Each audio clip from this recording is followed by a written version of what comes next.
कोई काम किया गया सिर्फ यही महत्वपूर्ण नहीं होता, बल्कि कभी कभी यह भी महत्वपूर्ण होता है कि वह काम किया कैसे गया। आज से ठीक 23 साल पहले 11 मई 1998 को पोखरण में परमाणु परीक्षण के समय भी ऐसे ही हुआ था, जब भारत ने अपना परमाणु परीक्षण किया था। मैं जय किशन पांडे आपका अपने इस YouTube चैनल पे बहुत बहुत स्वागत करता हूँ। आज हम भारत की परमाणु शक्ति बनने की दिशा में उठाए गए कदम के बारे में चर्चा करेंगे और जानेंगे कि भारत ने परमाणु शक्ति बनने के लिए क्या क्या कोशिशें की थी। लेकिन परमाणु शक्ति बनने की दिशा में हमको जो डेट याद रखना है वो है 11 मई और 13 मई 1998, क्योंकि ये दोनों दिवस ऐसे थे जहाँ पे भारत ने दो बार में 5 परमाणु विस्फोट किए। ठीक है, तो क्या 11 मई और 13 मई 1998 से पहले भारत ने कोई परमाणु विस्फोट नहीं किया था? तो ऐसा नहीं है, भारत ने उससे पहले भी परमाणु विस्फोट किए थे। 18 मई 1974 को भारत ने अपना पहला परमाणु विस्फोट किया था, पहला परमाणु परीक्षण किया था। तो जब भारत 18 मई 1974 को परमाणु परीक्षण कर चुका था, तो फिर ये 11 मई और 13 मई 1998 को क्यों विशेष दर्जा दिया जाता है? क्यों इसको कहा जाता है कि हम उसी दिन परमाणु शक्ति संपन्न बने थे? तो इसी के बारे में चर्चा करेंगे। ठीक है, तो एक चीज तो मैं आप लोग को बता देता हूं कि क्यों विशेष दर्जा दिया जाता है। 11 मई 1998 का जब परमाणु परीक्षण किया गया, तो ये वो दिन था जिस दिन पूरी दुनिया भारत की निगरानी कर रही थी।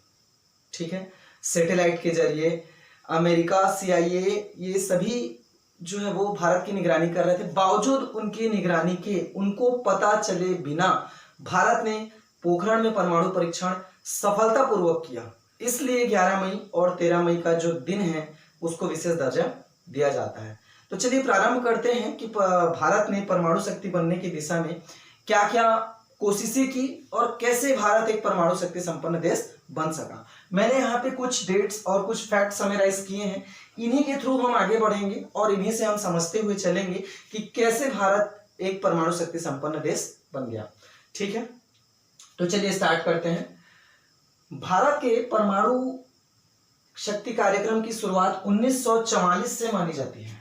ठीक है, 1944 से, जब होमी जहांगीर भाभा ने भारतीय राष्ट्रीय कांग्रेस को परमाणु शक्ति के दोहन के लिए मनाने का प्रयास प्रारंभ किया था।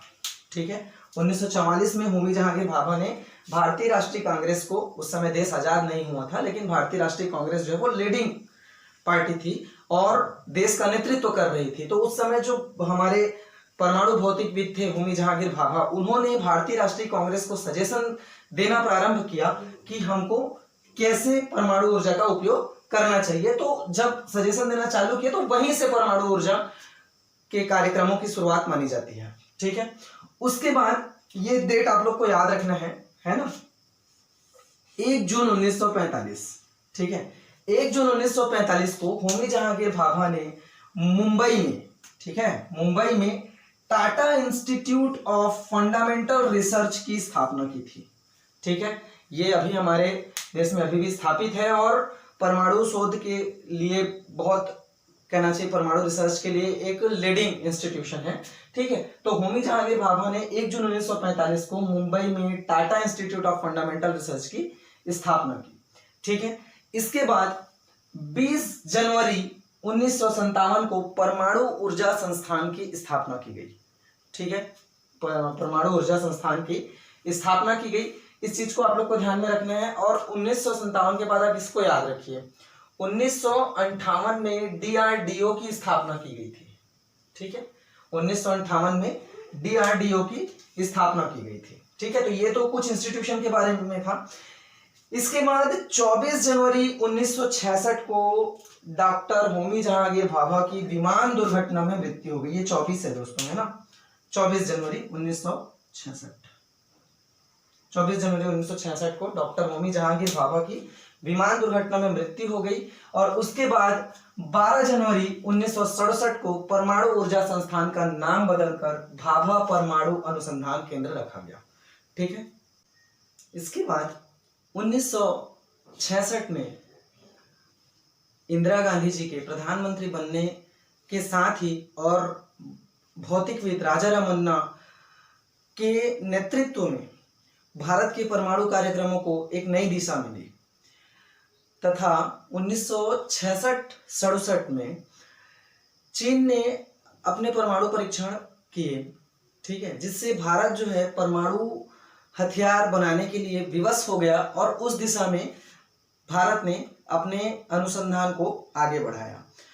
और 1974 में 18 मई 1974, जिसमें राजा रामन्ना जी ने नेतृत्व किया था और उस समय इंदिरा गांधी जी की सरकार थी, ठीक है, तो 18 मई 1974 को भारत ने अपना पहला परमाणु परीक्षण किया था, ठीक है। देखिए 18 मई 1974 को बुद्ध पूर्णिमा का दिन था, इसलिए इस परीक्षण को स्माइलिंग बुद्धा नाम दे दिया गया था, ठीक है। बहुत इंपॉर्टेंट है, एग्जाम में पूछा जाता है कि भारत के पहले परमाणु परीक्षण का जो नाम था वो क्या था, तो वो स्माइलिंग बुद्धा था, आपको याद रखना है। और क्यों दिया गया था? क्योंकि उस दिन क्या था,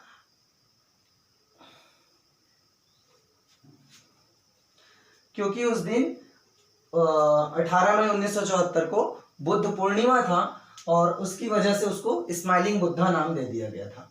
और वो जो बम वहां पे फटा था 18 मई 1974 को, परीक्षण जो किया गया था, उस बम की क्षमता 12 किलो टन थी, ठीक है, 12 किलो टन क्षमता का था, ठीक है। इसके बाद विश्व समुदाय की नजर में भारत आ गया, है ना, क्योंकि ये बहुत ज्यादा सफल परीक्षण तो नहीं था, लेकिन विश्व समुदाय की नजर में भारत एक परमाणु शक्ति संपन्न देश हो चुका था, ठीक है, पूर्णतः नहीं लेकिन हो चुका था, और एक ऐसा देश हो चुका था जो परमाणु क्षमता प्राप्त करने के लिए अग्रसर है। इसके बाद 1995 में भारत ने परमाणु परीक्षण का एक और प्रयास किया, लेकिन वह प्रयास असफल रहा, ठीक है। अब जब वह प्रयास असफल हो गया, उसके बाद पूरे विश्व समुदाय ने भारत की निगरानी करनी शुरू कर दी। जो पूर्णतः डेवलप्ड कंट्री थी ना, जिसमें अमेरिका, जापान, फ्रांस, ब्रिटेन ये सब आते हैं, तो इन सभी ने भारत के ऊपर निगरानी रखना शुरू कर दिया, ठीक है। पोखरण की भी निगरानी बढ़ गई। अब पोखरण की निगरानी इस कदर बढ़ गई कि वहां पे सैटेलाइट से निगरानी किया जाने लगा, ठीक है। अमेरिका की जो CIA खुफिया एजेंसी है अमेरिका की, वो पोखरण की निगरानी सैटेलाइट से करती थी। CIA का सैटेलाइट 24 घंटे में 2 से 3 बार पोखरण रेंज से गुजरता था, ठीक है। और कहा जाता है कि उन सैटेलाइट्स का रिजोल्यूशन इतना ज्यादा था कि वहां पे जो जवान सेना के जवान जो ड्यूटी में हैं, वो घड़ी पहने हुए हैं, तो उनकी घड़ी में कितना बज रहा है ये तक उस सैटेलाइट के द्वारा खींचे गए इमेज में दिख जाता था, इतना ज्यादा रिजोल्यूशन था। तो वहां पे पोखरण में इनसे छुप के परमाणु परीक्षण करना एक बहुत बड़ी चुनौती थी, जिस चुनौती को भारत के वैज्ञानिकों ने तथा भारत की सेना ने मिलकर पूरा किया और 11 मई और 13 मई 1998 को परमाणु परीक्षण किया, ठीक है। तो देखिए मतलब इस कदर वहां पे जो खुफियापन अपनाया गया है ना, मतलब इस तरह मतलब गुप्त रखा गया ऑपरेशन को। यह ऑपरेशन 18 महीने तक चला था और इस ऑपरेशन को बहुत गुप्त रखा गया था। इस कदर था कि जो R चिदम्बरम थे, परमाणु ऊर्जा आयोग के अध्यक्ष थे, उन्होंने वो जब पहुंचते थे वहां पे पोखरण में, तो वो मेजर जनरल की वर्दी पहना करते थे, ठीक है। और इनकी वर्दी में नटराज नाम का नेम प्लेट था, ठीक है। इनकी R चिदम्बरम को याद रखना है आप लोगों को। ये परमाणु ऊर्जा आयोग के उस समय के तत्कालीन अध्यक्ष थे, और जब वो पोखरण रेंज पहुंचते थे तो वहां पे मेजर जनरल, सेना के मेजर जनरल की वर्दी पहना करते थे, और उनकी वर्दी में नटराज नाम नेम प्लेट था, ठीक है। सेना की वर्दी में नेम प्लेट होता है ना, तो उसमें नटराज लिखा हुआ था, ठीक है। वैसे ही डॉक्टर अब्दुल कलाम DRDO के उस समय के तत्कालीन अध्यक्ष थे, वे भी मेजर जनरल की वर्दी पहना करते थे जब पोखरण रेंज में पहुंचते थे तो, और उनकी वर्दी में पृथ्वीराज नाम लिखा हुआ था, ठीक है, मेजर जनरल पृथ्वीराज, ठीक है।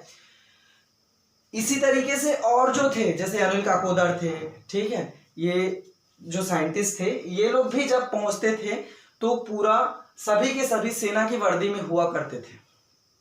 ठीक है, 80 वैज्ञानिकों की टीम ने इसको अंजाम दिया था, इस गुप्त योजना को अंजाम दिया था। ठीक है, अब इस गुप्त योजना में क्या किया गया था, 10 मई 1998 की रात को योजना को कि अब हमको ब्लास्ट करना ही है, उसको अंतिम रूप दिया गया और इस ऑपरेशन का नाम ऑपरेशन शक्ति दिया गया। भारत ने 11 व 13 मई को 5 परमाणु परीक्षण किए और भारत द्वारा किए गए इस सफल परमाणु परीक्षण ने विश्व समुदाय को झकझोर दिया था, उनकी नींद उड़ा दी थी। ठीक है, और इसी परमाणु परीक्षण के साथ भारत विश्व का पहला ऐसा देश बन गया, ऐसा पहला परमाणु शक्ति संपन्न देश बन गया जिसने एनपीटी परमाणु अप्रसार संधि पर हस्ताक्षर नहीं किए थे।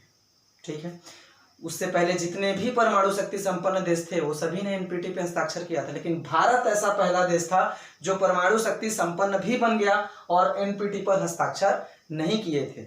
उसके बाद विश्व समुदाय ने भारत का बहुत गंदे तरीके से बहिष्कार किया था, बहुत प्रतिबंध लगा दिए थे, एनपीटी पर हस्ताक्षर करने के लिए मजबूर किया जा रहा था भारत को, लेकिन जो उस समय के प्रधानमंत्री थे अटल बिहारी वाजपेयी जी, उन्होंने साफ इनकार कर दिया। उन्होंने सीधा सीधा कहा था कि ये मेरा देश है और मैं अपने देश की सुरक्षा के लिए कुछ भी कर सकता हूँ। ठीक है, तो ये चीज उन्होंने कहा था और एनपीटी पर हस्ताक्षर नहीं किए थे। तो 11 और 13 मई को जो भारत ने परमाणु परीक्षण किया उसकी सफलता का श्रेय 3 वैज्ञानिकों को दिया जाता है। 3 वैज्ञानिकों में से पहले थे आर चिदम्बरम, दूसरे थे डॉक्टर अब्दुल कलाम और तीसरे थे अनिल काकोदर। ठीक है, इनके अलावा डीआरडीओ और आपका बार्क है ना, परमाणु ऊर्जा संस्थान के जो कुल मिला के 80 वैज्ञानिकों ने इस परमाणु परीक्षण के लिए काम किया था। इसके अलावा भारतीय सेना के 58 इंजीनियर रेजिमेंट सैनिक भी इसमें शामिल थे, उनको भी चुना गया था और इस रेजिमेंट के कमांडेंट कर्नल गोपाल कौशिक थे। ठीक है, जो 58 इंजीनियरिंग रेजिमेंट था भारतीय सेना का, उसके कमांडेंट कौन थे, उसके कमांडेंट थे गोपाल कौशिक। ठीक है, और इस मिशन को गुप्त रखने की जो जिम्मेदारी थी ना वो कर्नल गोपाल कौशिक की थी और 18 महीने तक ये जो मिशन था वो गुप्त रूप से चलता रहा था, किसी को पता तक नहीं चला था। देखिए क्या किया जाता था, जब सैटेलाइट निगरानी कर रहे हैं, मतलब वहां से बच पाना बहुत मुश्किल है, तो वैज्ञानिकों ने क्या किया, जो अमेरिका की सैटेलाइट थी उसका रियल टाइम गतिविधि है ना कि वो किस टाइम पे कहाँ पे है उसको पता लगाया, रियल टाइम वर्किंग को पता लगाया। ये पता लगाया कि वो सैटेलाइट पोखरण रेंज से कितने बजे पार होते हैं और जिस टाइम पे वो पोखरण रेंज से पार होते थे उस टाइम पे कोई भी गतिविधि पोखरण रेंज में दिखाई नहीं जाती थी। तो इससे उनको ये लगता था कि पोखरण में कुछ नहीं हो रहा है, और कभी मान लिया जाए देख भी लिए तो वहां पे ऐसा लगता था, सभी जो है वो सेना की वर्दी में रहते थे, तो ऐसा लगता था कि सैनिक जो है वो वहां पे ड्यूटी कर रहे हैं। इससे विश्व समुदाय को पता ही नहीं चला कि पोखरण रेंज में क्या चल रहा है। और 11 मई और 13 मई को यहाँ पे विस्फोट कर दिया गया। ठीक है, तो अब ये तो था कि विस्फोट कैसे किया गया। अब हम यहाँ पे बात करेंगे कि जब जो 5 विस्फोट किए गए उसमें कौन कौन से बम का उपयोग किया गया और वो कैसे कैसे थे। ठीक है, इनके बारे में देखते हैं, थोड़ा सा देखते हैं कि जो 5 परमाणु विस्फोट किए गए थे उन 5 परमाणु विस्फोटकों में क्या क्या था, उनके नाम क्या क्या थे। तो शक्ति था, है ना, जैसे पहला जो बम था उसका नाम था शक्ति 1। ठीक है, अब शक्ति 1 क्या था, तो थर्मोन्यूक्लियर डिवाइस था। ठीक है, थर्मोन्यूक्लियर डिवाइस था जो कि 45 किलोटन क्षमता का था। उसे वास्तव में बनाया कितना गया था, तो 200 किलोटन क्षमता का बनाया गया था, लेकिन परीक्षण कितना किया गया था, 45 किलोटन क्षमता का परीक्षण वहां पे किया गया था। ठीक है, इसी तरह से शक्ति 2 जो था ये प्लूटोनियम इम्प्लोजन डिवाइस था। प्लूटोनियम इम्प्लोजन डिजाइन में किया गया डिवाइस था जो कि 15 किलोटन क्षमता का था। ठीक है, 15 किलोटन क्षमता का था। इसके अलावा ये एक बम या एक मिसाइल के द्वारा एक वार हेड के रूप में प्रयोग किया जा सकता है। ठीक है, इसलिए इसको बनाया गया था। यही एक बम या एक मिसाइल के रूप में, एक वारहेड के रूप में प्रयोग किया जा सकता है। और ये जो शक्ति 2 था, जो कि प्लूटोनियम इम्प्लोजन डिवाइस था, ये 1974 के स्माइलिंग बुद्धा का अपग्रेडेड वर्जन था। ठीक है, जो अब स्माइलिंग बुद्धा टेस्ट किया गया था ना, वो ऐसा ही टेस्ट किया गया था, लेकिन उसको अपग्रेड करके फिर यहाँ पे लाया गया स्माइलिंग बुद्धा को, और ये डिवाइस बनाया गया। ठीक है, शक्ति 3 जो था प्रयोगात्मक लीनियर इम्प्लोजन डिवाइस था।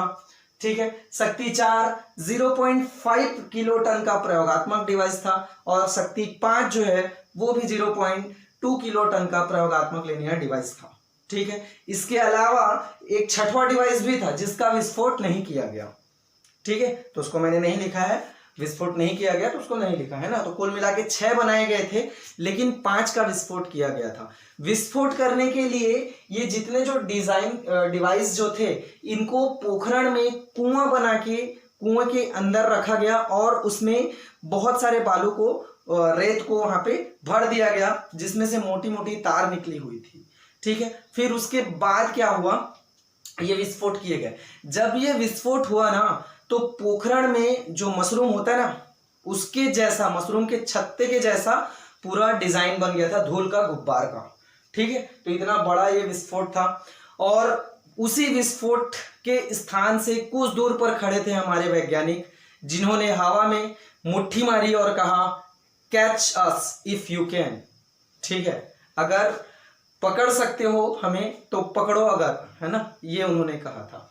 ठीक है, तो ये तो था हमारे परमाणु शक्ति बनने का पूरा डिटेल। अच्छा, एक चीज और, जब ये परमाणु विस्फोट कर दिया गया ना, तो भारत का समर्थन करने वाला इकलौता देश था इजराइल, जिसने भारत का समर्थन किया था, भारत के परमाणु परीक्षण का समर्थन किया था। बाकी जितने देश थे, जिसमें अमेरिका, जापान, ब्रिटेन, ठीक है, और जितने भी डेवलप्ड कंट्रीज थे, जिसमें यूरोपियन यूनियन के भी देश आ जाते हैं, उन सभी ने भारत पे कठोर प्रतिबंध लगाए थे। उन सभी ने भारत को एनपीटी पे हस्ताक्षर करने के लिए विवश करने की कोशिश की थी, लेकिन इजराइल बस ऐसा देश था जिसने भारत का समर्थन किया था। तो ये तो था भारत के परमाणु परीक्षण का इतिहास, कि भारत ने कैसे परमाणु परीक्षण किया। तो ये बहुत विशेष चीज है दोस्तों, आपको पता होना चाहिए। ठीक है, तो आप वीडियो, आई होप कि आपने पूरा देखा होगा वीडियो को, और अगर आपने वीडियो को पूरा देखा है तो कमेंट में जरूर बताइएगा कि ये वीडियो आपको कैसा लगा। ठीक है, मेरे चैनल को सब्सक्राइब करना बिल्कुल मत भूलिएगा दोस्तों, और अपने दोस्तों तक शेयर जरूर कीजिएगा। Thank you.